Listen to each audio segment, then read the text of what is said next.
Hello, my beautiful souls. Welcome back to my channel. Please like, share, and subscribe my channel. Thank you.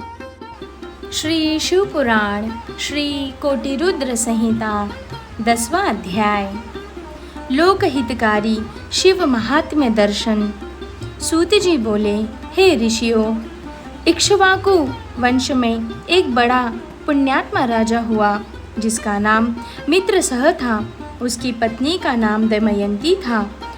वह अति पतिव्रता व धर्मपारायण स्त्री थी।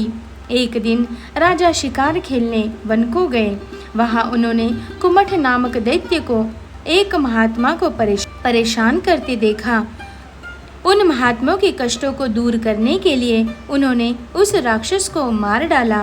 तत्पश्चात वापस आकर अपना राजकाज देखने लगे।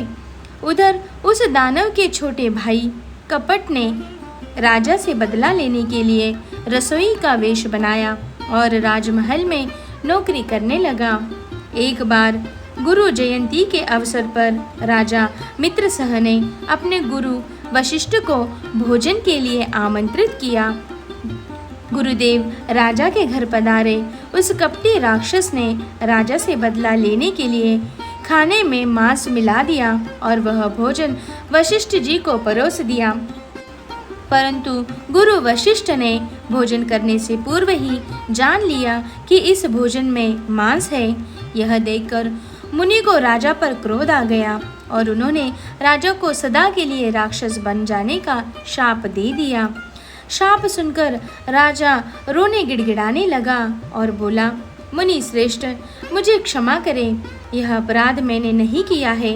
राजा के वचनों को सुनकर वशिष्ठ मुनि सोच में डूब गए।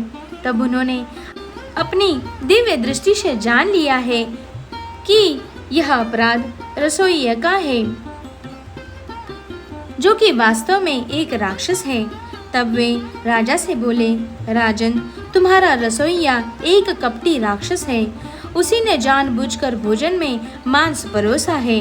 मैं अपना शाप वापस तो नहीं ले सकता, परंतु इसका असर कम कर सकता हूँ। तुम 12 वर्षों तक राक्षस रहेगा। यह कहकर मुनि वशिष्ठ वहाँ से चले गए। उस शाप के कारण राजा राक्षस बन गया और वनों में भटकने लगा। वह जीवों को मारकर खाता था। एक दिन वह भूखा भटक रहा था। तभी उसने एक आश्रम में किशोर अवस्था में एक युवक को मुनि रूप में तपस्या करते देखा और उसे खाने के लिए दौड़ा। मुनि की पत्नी ने देख लिया कि वह राक्षस उसके पति को खाना चाहता है। उस ऋषि पत्नी ने राक्षस से प्रार्थना की कि मेरे पति को छोड़ दे, परंतु उसने मुनि को अपना आहार बना ही लिया। मुनि पत्नी शोक में डूब गई और उस राक्षस को शाप देते हुए बोली, हे दुष्ट राक्षस, तूने मेरे पति को मार डाला। मैं तुझे शाप देती हूँ कि जब तू किसी स्त्री पर मोहित होकर उसके साथ विहार करेगा, उसी समय तेरी मृत्यु हो जाएगी। इस प्रकार राक्षस को शाप देकर वह सती हो गई। 12 वर्ष बीत जाने पर राजा को अपना शरीर वापस मिल गया।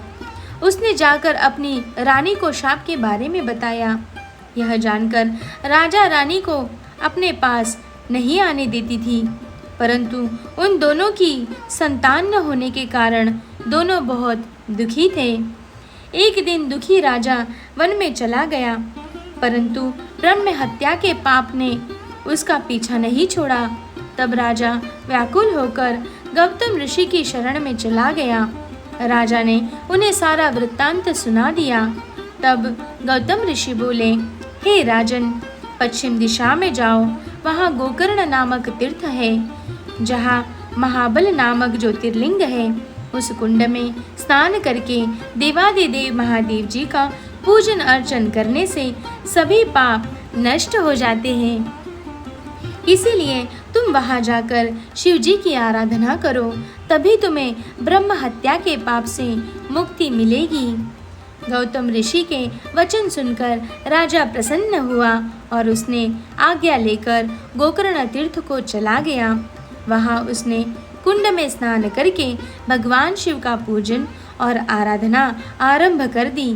जिसके फलस्वरूप राजा को ब्रह्म हत्या के पाप से मुक्ति मिल गई।